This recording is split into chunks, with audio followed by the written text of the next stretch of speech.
Mari kita mulai dari momen yang mungkin paling tidak terduga dari semua kejadian di konvoi Persib. Di tengah keramaian konvoi, ada sebuah mobil yang berhenti di pinggir jalan. Di dalamnya duduk 3 orang ladyboy, dengan santai menikmati suasana perayaan yang sedang berlangsung di sekitarnya. Dan kemudian seorang bobotoh yang mengendarai motor dengan knalpot yang tidak bisa disebut senyap, memutuskan untuk melakukan sesuatu yang tidak akan pernah ada di buku panduan manapun. Dia mengarahkan knalpot motornya tepat ke arah belakang mobil itu, dan menggebernya. Asap pun berhamburan masuk ke dalam mobil, memenuhi seluruh ruangan dalam hitungan detik. Dan reaksi dari ladyboy di dalam mobil itu tidak marah dan biasa saja, santai dan seolah-olah adalah hal yang paling normal yang pernah terjadi kepadanya. Justru hal itu menjadi bahan tertawaan semua orang yang menyaksikannya. Di seluruh dunia tidak ada konvoi juara yang punya momen seperti ini.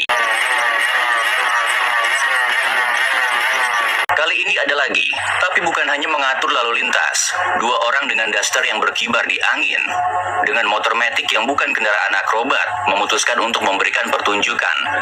Akrobat di atas motor matic dengan daster. Dan entah bagaimana itu berhasil.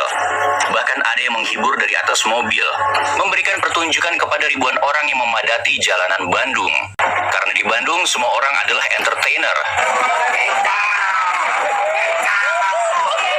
Tapi ini yang benar-benar membuat kita berhenti sejenak. Convex mirror, cermin cembung yang biasanya ada di persimpangan jalan, yang fungsinya adalah membantu pengendara melihat kendaraan yang datang dari arah berlawanan, ikut konvoi.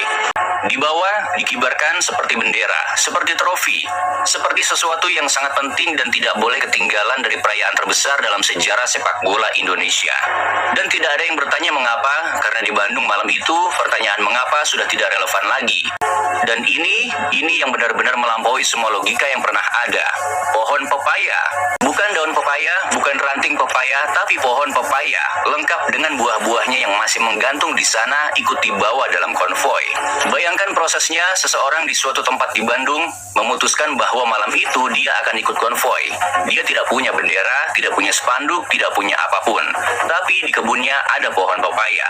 Dan dengan tekad yang tidak bisa dihentikan oleh akal sehat siapapun, dia mengambil pohon itu, membawanya, dan dengan bangga mengibarkannya di tengah ribuan orang. Buah pepayanya masih ada, masih menggantung, seolah-olah tidak mau ketinggalan ikut momen bersejarah ini. Kemudian ada inovasi di bidang perlengkapan keselamatan berkendara yang mungkin belum pernah terpikirkan oleh siapapun sebelumnya. Helm rice cooker. Bukan helm sungguhan, tapi rice cooker, alat masak nasi yang biasanya ada di dapur, dipakai sebagai helm di kepala saat berkendara.